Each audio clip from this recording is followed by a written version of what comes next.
Welcome to the Gen X Pole Arts podcast, Fit, Fierce, and Fearless.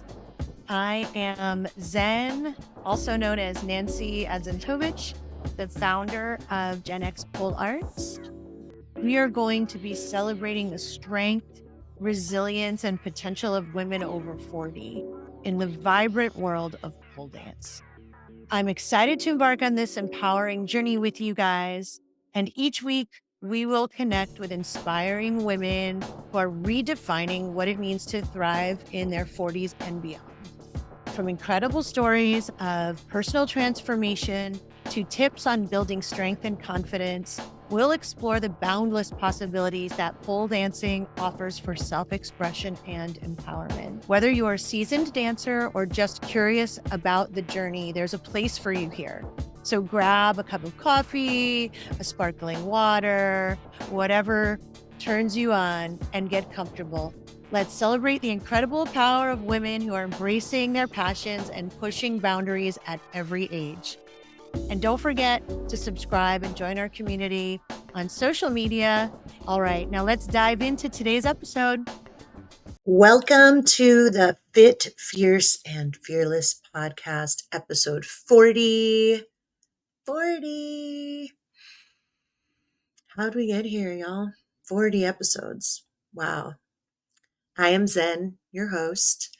It's been a week or two since I've posted a podcast episode, which is not typical, right? I have been really good about posting every single week since the podcast launched in January of this year. And I'm really proud of that. And I felt so bad about not recording one last week after Orchid, who was my last guest. And usually the pod drops on a Monday morning, and I'm recording this on Monday afternoon. So I'm also behind on this week. But I wanted to keep my cadence as closely as I can because I think consistency is important in life. And I think showing up for people when they expect you to show up is a really important trait, being reliable and having integrity. So I try to live that way. But I've had a rough time recording the last few weeks. And the reason is because my very dear friend, Shana Pereira, who was in episode 27, I think, passed away. Shana passed away 3.5 weeks ago today. She was my friend for the past 12 years or so. I met her through a work event when I was working in marketing and advertising, and I first moved to LA from the New York area, and I was speaking at a conference, and it just so happened that the company where she was working at the time was sponsoring the conference. So she was there and she was part of organizing it, and she heard me talk, and afterwards there was a networking dinner, and she came up to me at the dinner and sat with me at my table and just said, I want you to know I was really inspired by you. I loved what you had to say. You are so smart and you really are expert at what you do. But most of all, I was so inspired because you were a woman standing up there at this conference and talking, and she was able to relate to me. I think maybe I was the only woman presenter. And I said, well, that blows my mind, and I'm so honored and privileged, and thank you for telling me. And I ended up hiring her as one of the very first people on my team a month or so later. And we worked together. She became my right hand at the company. She eventually managed the region while I stepped into a global role. And anyway, she was there with me when my husband got sick. And if you know my story, if you listen to episode 1, you know what I'm talking about. And if you don't, I just say, well, go back, listen to the first episode. But yeah, so she was there with me when my husband got sick and I had to take leave. And then when we moved up to the Northern California area, she had found out she had kidney failure and heart failure. And she came, okay, I don't know if you guys can see this in the podcast or if it's just in the recording, but this has never happened before. My screen just went black and there's a white circle spinning in the middle. And that is so weird. Maybe I shouldn't be recording this episode. Maybe she doesn't want me to talk about her.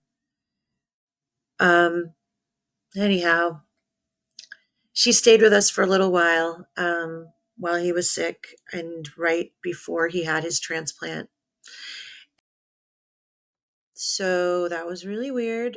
I have no idea what just happened. I'll be interested to see on the playback what literally just happened. On my end, I got a black screen and a little white circle spinning in the middle of it. And then it told me I had no internet connection, but I do. And it kicked me out and I came back in and it said it was still recording. So maybe Shana does not want me to talk about her, which wouldn't be surprising. In any case, yes. So I lost my friend and we were also business partners, and she was cheering me on for the past year in my journey with Gen X Pole Arts. And as I've been building it, and I was helping her build her company, Inked Crisis Support, which was designed to help people who've had a life-altering medical diagnosis.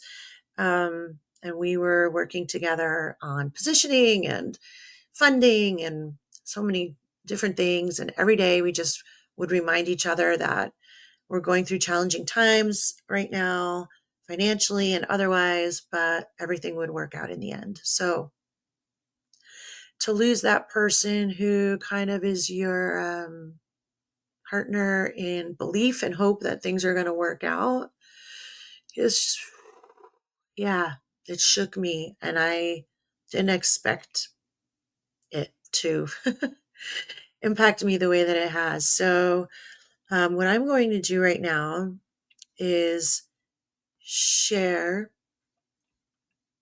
I'm going to figure out how to share my screen with you so that you can see a little bit more of who Shana was, because her message and her legacy are so important. So yeah, bear with me 1 second. Here we go. Today, I'd like to explore an age-old question. Can we will ourselves to live? We often hear about people who defy the odds, seemingly making it through by determination alone. But how do they do this? And more importantly, how can you find your will to live when you need it the most? For this exploration, let's take a flashback. It's 2015, and I'm an advertising executive, successful in my career, climbing the corporate ladder, and all round crushing it. Work is everything, and everything else comes second for me. Until one day, I find myself in a medical crisis. I am told my kidneys are at 20%. This makes me question everything I know about myself and my core beliefs. At work, I'm Wonder Woman. I lead with strength and courage. And in this circumstance, I am hopeless. I feel like a damsel in distress, and I have no clue what to do. Marcus Aurelius is known to have said, "You have the power over your mind, not outside events. Realize this, and you will find strength." Having nothing to lose, I start to take power over my mind by focusing on today and the next step and the next step. It takes practice and it takes work, like daily cardio. It's a workout for the mind. But I make progress. It's 4 years until finally a kidney donor is found and approved. I am elated. It is a light at the end of the tunnel, but it's short-lived. A routine test shows that one of my kidneys has 70% chance of cancer. I'm devastated. My will to live is depleted. And I'm faced with the challenge of how do I find optimism when the odds are stacked against me? The challenge is further reinforced 2 days later when another test comes back and shows that my heart is also at 15%. At this point, I'm depleted. There is no will left in me at all, and I'm confident that I'm going to die. It is at this moment that my personal inquiry begins. What is it going to take to find my own will to live? I know optimism plays a part in it, but what becomes a revelation is the impact that optimism can have on physical outcomes. In a study by Harvard Chan Th School of Public Health, they studied women who were optimistic versus women who were less optimistic and discovered that there was 30% less chance of risk of dying from a major illness, including heart disease and cancer, by the women who were more optimistic than those who were less.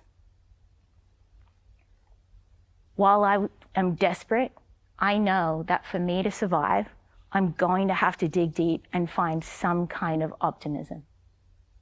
It is in this moment that my best friend's words bring a completely new perspective.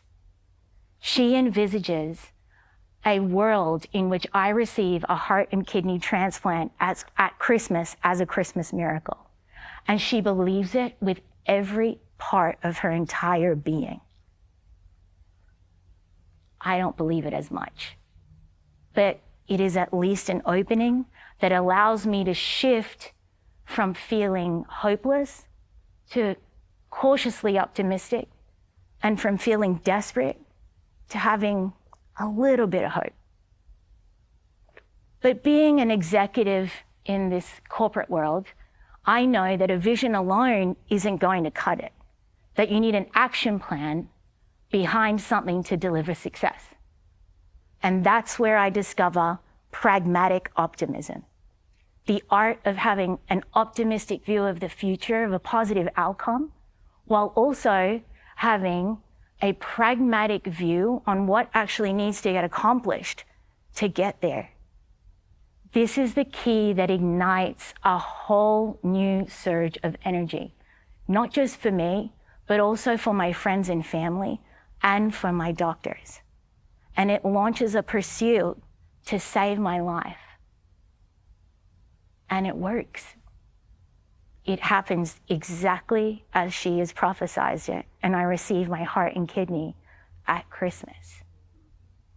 Through surgeries and through recoveries, I maintain a focus on what is there to do today, and what is the next step, and what is the next step.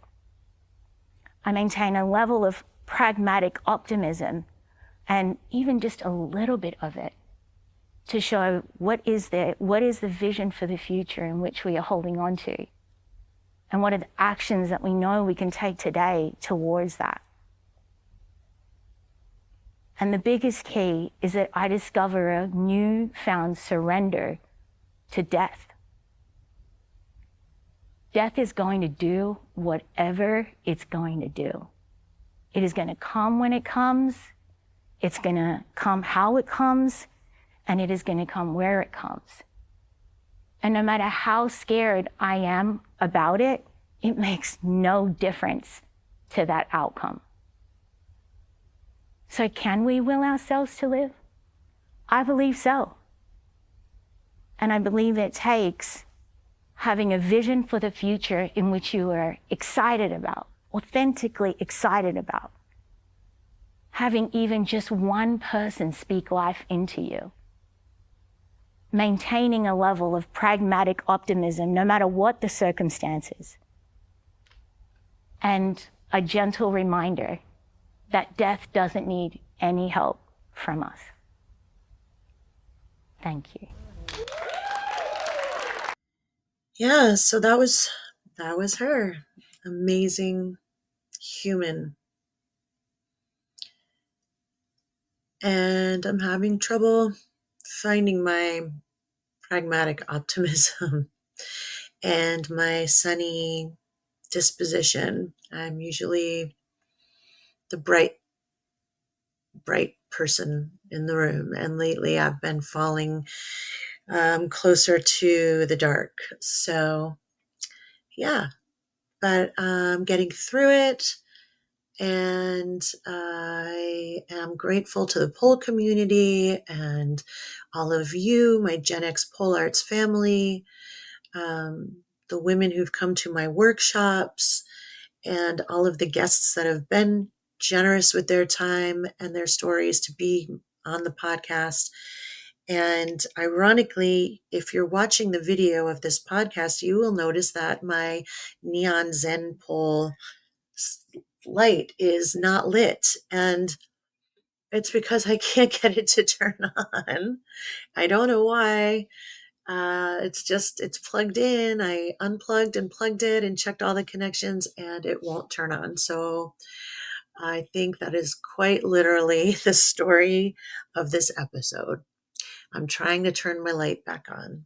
So thank you for listening. I have a wonderful guest for you next week. I'm actually recording the episode tomorrow, and I promise it will be more of my usual sunny disposition and maybe not so moody. But thank you for listening. I will put the link to Shana's TED Talk on YouTube in the show notes. And if you were at all inspired by her words, if you could please watch it on YouTube so that the count goes up there and it counts towards something. I don't know what. Just hopefully the algorithm will show it to more people, and more people in the world who need to be inspired and be reminded that we have to live while we can, because death will come when it comes and it doesn't need any help from us. So until next time, I love you all. Thank you for being here and for giving me the joy of being able to do what I love to do. Thanks so much. Bye for now. Thank you for joining me on this episode of Fit, Fierce, and Fearless, powered by Gen X Pole Arts. I hope you feel inspired by the incredible stories of strength and resilience that we shared today. Remember, it's never too late to embrace your potential and unleash your passion. If you enjoyed this episode, please, I would appreciate it if you would take a moment to subscribe, rate, and leave me a review. Your support really helps me to continue to uplift and empower women over 40 in our pole dance community and beyond. Don't forget to connect with me on social media for more inspiration and updates. I'd love to hear your stories and share in your journey. So until next time, keep dancing, keep shining, and remember that your strength knows no age.